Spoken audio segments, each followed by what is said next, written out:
जो भगवत गीता है, तो जो बाकी के जो टेक्स्ट हैं वो भी हम पढ़ सकते हैं, लेकिन जो भगवत गीता है वो सनातन टेक्स्ट है, वो सभी के लिए है। तो इसीलिए उसमें कोई ये नहीं है कि ये हिंदू ही पढ़ सकता है या कोई और नहीं पढ़ सकता है। और जो बाकी रिलीजन्स की जो टेक्स्ट हैं, हम इसकी बात कर रहे थे कि जैसे हम बाइबल क्यों नहीं पढ़ सकते हैं, हम कुरान क्यों नहीं पढ़ सकते हैं, हम कुछ और क्यों नहीं पढ़ सकते हैं। बिल्कुल आप लोग वो भी पढ़ सकते हैं, लेकिन कोई भी इंटेलिजेंट व्यक्ति ये जानता है कि जो भगवत गीता है वो 5000 साल से भी पुराना टेक्स्ट है, और ये भगवान के मुख से स्वयं बोला गया है। भगवान ने डिक्लेरेशन दी हुई है इस टेक्स्ट में कि मैं ही भगवान हूं, ये मेरी कैरेक्टरिस्टिक्स है, ये ऐसे ऐसे लोग होते हैं और लोगों को इस तरीके से जीना चाहिए। This is the law book, ये भगवान खुद हमको समझा रहे हैं।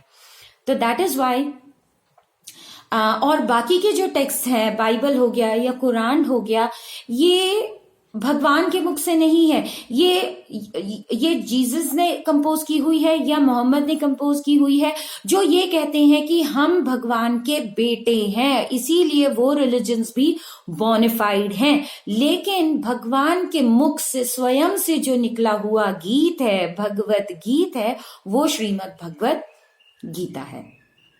ठीक है। So who are the listeners in the Bhagavad Gita?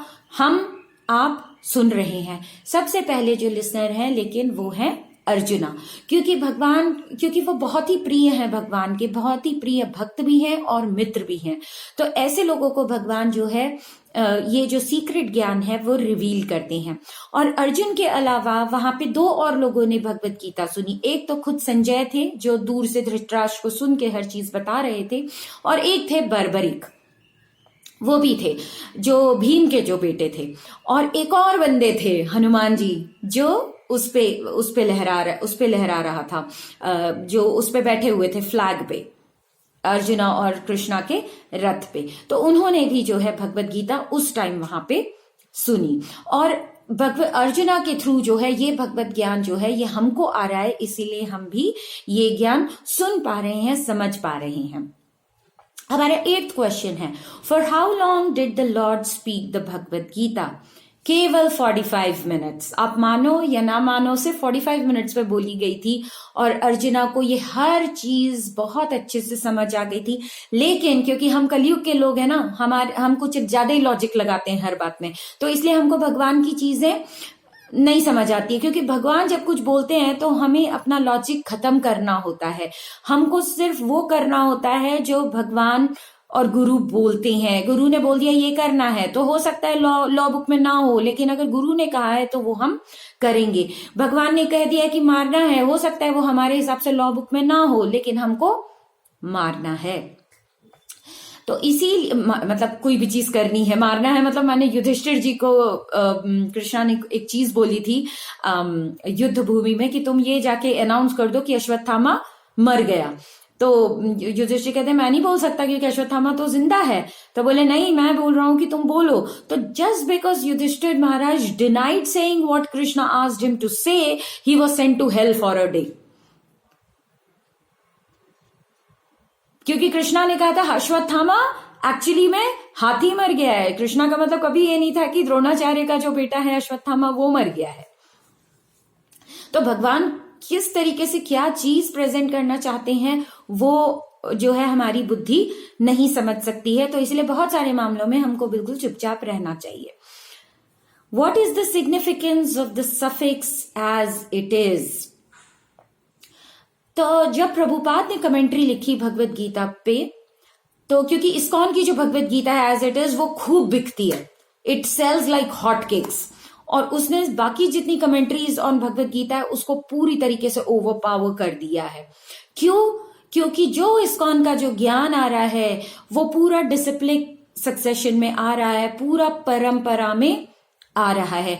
Chaitanya Mahaprabhu के थ्रू जो है षट गोस्वामीज को मिला, षट गोस्वामी से आचार्यस को मिला, आचार्य से जो है श्रीला प्रभुपाद भी हमारे आचार्य हैं, श्रीला प्रभुपाद को मिला, और श्रीला प्रभुपाद ने एज इट इज बिना कुछ तोड़ मरोड़ के अपना अपना कुछ कुछ पका के कुछ नहीं लिखा। प्रभुपाद कहते हैं चाहे आपको अच्छा लगे चाहे ना अच्छा लगे, ये भगवान का कहने का मतलब है, ये इसका तात्पर्य है। तो मैंने आप सबको भगवत गीता दी हुई है न्यू ईयर पे, तो आप लोग सब उस भगवत गीता को खोलिए, पढ़िए। उसमें एक एक वर्स के बाद वर्ड फॉर वर्ड ट्रांसलेशन है, मीनिंग है, और उसके बाद पूरे उसका जो है पर्पट दिया गया है, तात्पर्य उसका पूरा समझाया गया है। तो बहुत सारी चीजें हो सकता है फर्स्ट इंस्टेंस पे आपको अच्छी ना लगे तो आप पूछ के क्लैरिफाई करिए। तो बहुत सारी, क्योंकि क्या कभी वो क्या होता है, क्योंकि आचार्य जो है ना तोड़ देते हैं। हम जो चीज हमें दुनिया ने सिखाई है कि ये चीज सही है, वो स्पिरिचुअल ज्ञान तोड़ देता है पूरा, कि नहीं, जो तुम्हारा मटेरियल ज्ञान है, जो भौतिक ज्ञान इतने सालों से जो तुमने पैसा बर्बाद किया, टाइम बर्बाद किया, ये तो पूरा हमने कचरा कर दिया है अपने जीवन का, और जो असली का ज्ञान है वो कहीं पीछे हमारा छूट गया। और इसीलिए लाइफ इतनी कॉम्प्लिकेटेड हो गई है, इसीलिए दुनिया इतनी कॉम्प्लिकेटेड हो गई है। And precisely why we preach so much, कि क्योंकि इंडिविजुअल लेवल्स पे जब चेंज आना शुरू हो जाएगा, अपने आप जो है घरों में चेंज आना शुरू होगा, अपने आप जो है सिटीज में चेंज आना शुरू होगा, अपने आप सोसाइटी में चेंज आना शुरू होगा, अपने आप नेशंस में चेंज आना शुरू होगा, और फिर अपने आप दुनिया में चेंज आना शुरू हो जाएगा। इसीलिए इंडिविजुअल लेवल पे हमको चेंज करना बहुत जरूरी है, और ये हम तब तक नहीं कर सकते जब तक हमको ढंग का स्पिरिचुअल ज्ञान कहीं से मिले ना। वरना तो बहुत लोग देखो, भगवत सप्ताह भी होता है, लेकिन हम भगवत सप्ताह नहीं करते, हम नित्यम भागवत सेवया करते हैं। तो इसका इसीलिए है एज इट इज, जैसा भगवान ने बोला, बिना वो मीनिंग चेंज किए, वैसा का वैसा। हु इज एसी भक्ति वेदांत स्वामी श्रीला प्रभुपाद? तो अब आपका प्रश्न होगा, ये श्रीला प्रभुपाद कौन है? तो श्रीला प्रभुपाद बेसिकली, उनका जन्म वेस्ट बंगाल में हुआ, और उन्होंने, वो एक बेसिकली बिजनेस किया करते थे, फार्मास्यूटिकल कंपनी का। और उनके जो गुरु महाराज थे वो थे भक्ति सिद्धांत सरस्वती ठाकुर जी महाराज, जो बहुत ही पावरफुल थे अंग्रेजों के टाइम पे, और वो बहुत ही पढ़े लिखे माँ बाप के बेटे थे, वो खुद भी बहुत पढ़े लिखे थे। और उनके जो पापा थे वो मैजिस्ट्रेट थे ब्रिटिशर्स के टाइम पे, और इतने उन्होंने जजमेंट्स दिए होंगे, जजमेंट्स के साथ वो रोज 64 माला का जप करते थे, हरे कृष्णा महामंत्र का, इतने बिजी व्यक्ति रहने के बावजूद भी। और फिर उनके जो बेटे हुए वो भक्ति सिद्धांत सरस्वती ठाकुर जी महाराज हुए, जो बहुत ही स्ट्रांग ब्रह्मचारी थे, और बहुत ही, हम उनको लायन गुरु बोलते हैं। और वो बिल्कुल बिना डरे अंग्रेजों की नाक के नीचे उनके 60 मठ चलते थे। नेशनल लेवल पे तो चलते ही थे, इंटरनेशनल लेवल पे भी वो अपना मठ चलाते थे, कृष्णा भावनामृत स्प्रेड करने के लिए।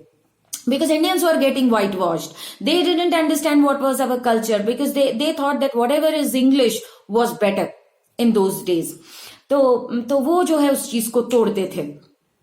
तो वो भक्ति सिद्धांत, तो भक्ति वेदांत स्वामी श्रीला प्रभुपाद के आचार्य रहे, और फिर उन्होंने दीक्षा प्राप्त की, और वो बहुत ही पावरफुल रहे। और जब जो है ना, जनरली तो लोग 68 में रिटायर होके कहते हैं हम पोते पोतियों के साथ खेलेंगे, हम इनके साथ खेलेंगे, उनके साथ खेलेंगे, बट 68 की उम्र में श्रीला प्रभुपाद जो है सिर्फ 40 रुपए लेके कार्गो शिप पे सवार होके वो अमेरिका गए, और अमेरिका में उन्होंने प्रीचिंग शुरू की। उनके पास एक बुक्स का डब्बा था, वो पूरा अपनी पेटी लेके गए थे। तो जब वो वहां पे गए तो उन्होंने सिर्फ एक पेड़ के नीचे जो है बैठ के करताल के साथ उन्होंने शुरू किया, हरे कृष्णा कृष्ण कृष्णा हरे हरे, हरे रामा राम राम हरे हरे। तो वहां पे हिप्पियों का कल्चर था, हिप्पीज के साथ, लेकिन एक चीज थी कि वो प्यार के पीछे थे, और बहुत एफ्लुएंट परिवार से आया करते थे, बट प्यार के पीछे थे। तो सब कुछ छोड़ छाड़ के वही नशाबंदी, लड़कीबाजी, ये सब किया करते थे उन लोग। तो लेकिन जब उन्होंने देखा कि नहीं, इसके पास कुछ चीज अनोखी है, तो उनके पास म्यूजिकल इंस्ट्रूमेंट्स हुआ करते थे, बैंड्स हुआ करती थी, तो उन लोग क्या करते थे, इनके साथ आके जुड़ गए। और जब जुड़ गए तो उन लोगों ने नाचना गाना शुरू कर दिया, वही हरे कृष्णा। तो इस पे एक बड़ी ही अच्छी चीज है। तो उसी टाइम पे आप समझिए क्या कि देवानंद ने कोई एक हरे कृष्णा हरे रामा पे एक सॉन्ग निकाला था ना, दम मारो दम, तो वो निकला, ठीक है, उसका पेपर में छपा। तो कुछ तब तक काफी डिवोटीज बन चुके थे श्रीला प्रभुपाद के, तो प्रभुपाद को लाके दिखाया कि श्रीला प्रभुपाद ये तो हमारा वैदिक अब देखो, ये अंग्रेज हैं जिनको हम हिप्पी बोलते थे, जो हिप्पी से हैप्पीज बन गए प्रभुपाद के संपर्क में आके। तो इनको देख के तो प्रभुपाद ने कहा, अच्छा इन लोगों ने हमारी अवहेलना की, ऐसा ऐसा लिखा है, अच्छा तो कोई चिंता नहीं है। तो भक्त बहुत वैसे हो गए, बोले कि नहीं हम तो इन पे केस करेंगे, इन लोगों ने बिल्कुल बहुत ही बुरा रिप्रेजेंट किया है इन्होंने मूवी में। तो प्रभुपाद कहते हैं, अच्छा ठीक है, एक काम करो, इस न्यूज में जरा काउंट करो कितने बार कृष्णा लिखा है और कितनी बार राम जी लिखे हैं। तो जो डिवोटीज हैं उन्होंने काउंट करना शुरू किया, तो करीब 25-30 से ज्यादा बार इन लोगों ने हरे कृष्णा लिखा होगा। तो बोले बस हमारा काम तो हो गया ना, उन लोगों ने खबर में कुछ भी छापा हो, लेकिन उन्होंने हरे कृष्णा का नाम रोशन कर दिया। तो चाहे जैसे भी किया हो, लेकिन उस बहाने कम से कम लोग हरे कृष्णा हरे राम बोलेंगे। तो प्रभुपाद ने इतनी नेगेटिव चीज रिप्रेजेंटेशन को भी इतना पॉजिटिव वे में प्रीचिंग के लिए लिया। तो ये एक बहुत ही महान भक्त की जो पर्सपेक्टिव होती है, जो देखने का नजरिया होता है, वो हमको देखने को मिलता है। तो इस तरीके से फिर वो आए, क्योंकि भारत में कोई सुन नहीं रहा था, कोई नहीं सुन रहा था, अरे क्या वैदिक वो सब, तब तक क्योंकि सब झाड़ पोछ करके अंग्रेज सब बर्बाद कर चुके थे वैदिक संस्कृति। तो इसके बारे में हम और भी चर्चा करेंगे किसी और उस पे, क्योंकि बहुत लंबा टॉपिक है और मैं आपको ज्यादा अभी इस पे चर्चा नहीं करूंगी इस वाली वीडियो में। So next question is, what do we mean by knowledge through discipline succession? जो परंपरा में आता हो, जो गुरु से जो मिलता हो, वो डिसिप्लिन सक्सेशन कहते हैं। ऐसा नहीं कि हमारा कोई गुरु नहीं है और हमने अपने आप को गुरु साबित कर दिया और हमने अपने मर्जी से कॉन्कॉक करके जो है भगवत गीता का प्रचार प्रसार करना शुरू किया। बिल्कुल भी नहीं, ये एक प्रॉपर परंपरा सिस्टम में आना चाहिए, क्योंकि गुरु वो है who is heavy with knowledge. गुरु का मतलब ये है हैवी विद नॉलेज। तो गुरु ने भगवान को देखा है, गुरु ने भगवान के बारे में वो हर चीज जानते हैं।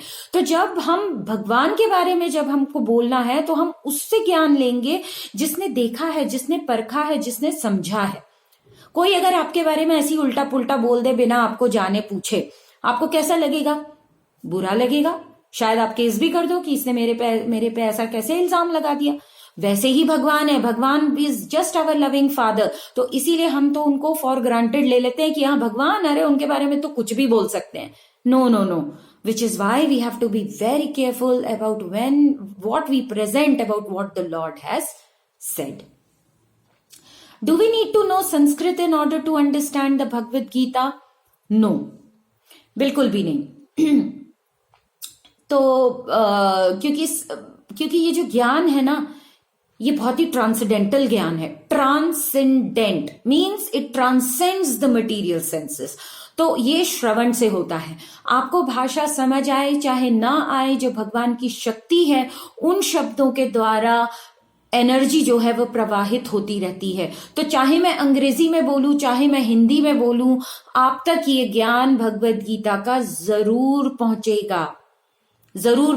आप किसी भी भाषा में पढ़ रहे हो, अगर आपने पकड़ ही ली ना भगवद गीता, तो भी ये बुक एक्ट करेगी। और अगर समझने की चेष्टा की तो ये पूरी तरीके से एक्ट करना शुरू कर देगी। यहां पे मैं सिर्फ पॉइंट्स पे टच कर रही हूं, हाँ अभी डिटेल्स में नहीं जा रही हूं। डिटेल्स में हम सेकेंड राउंड में जाएंगे।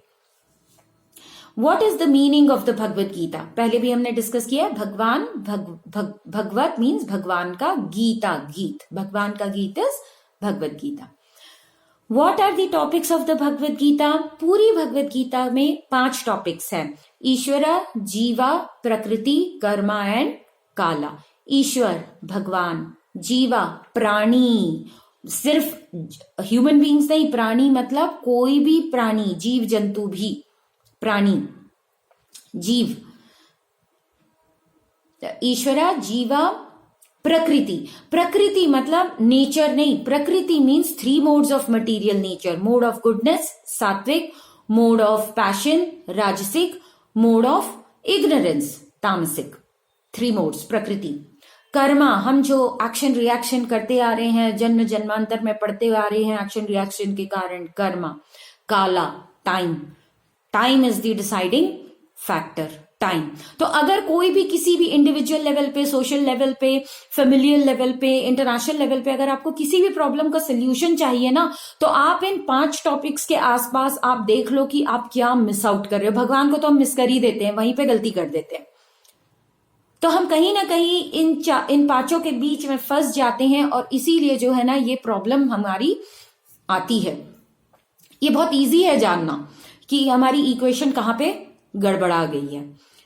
Eight which place was the Bhagavad Gita spoken? Kurukshetra में। और इसकी भी बहुत लंबी पास टाइम है, वो मैं आपको नेक्स्ट टाइम बताऊंगी। ये जो हर एक क्वेश्चन मैंने दिया हुआ है ना, इसके पीछे मैं बहुत बड़ा एक्सप्लेनेशन दे सकती हूँ, लेकिन अभी नहीं। वो जैसे जैसे हम चैप्टर्स पढ़ते जाएंगे वैसे वैसे हमको हर एक्सप्लेनेशन जो है वो मिलती चली जाएगी। ठीक है, so thank you very much. Hare Krishna. और जो भी मैंने ये बोला ना, मंत्र बोला, वो मैंने वहां पे दिया हुआ है। जो सॉन्ग है ना जय राधा माधव, ये सारी गौरांगीज को आता है।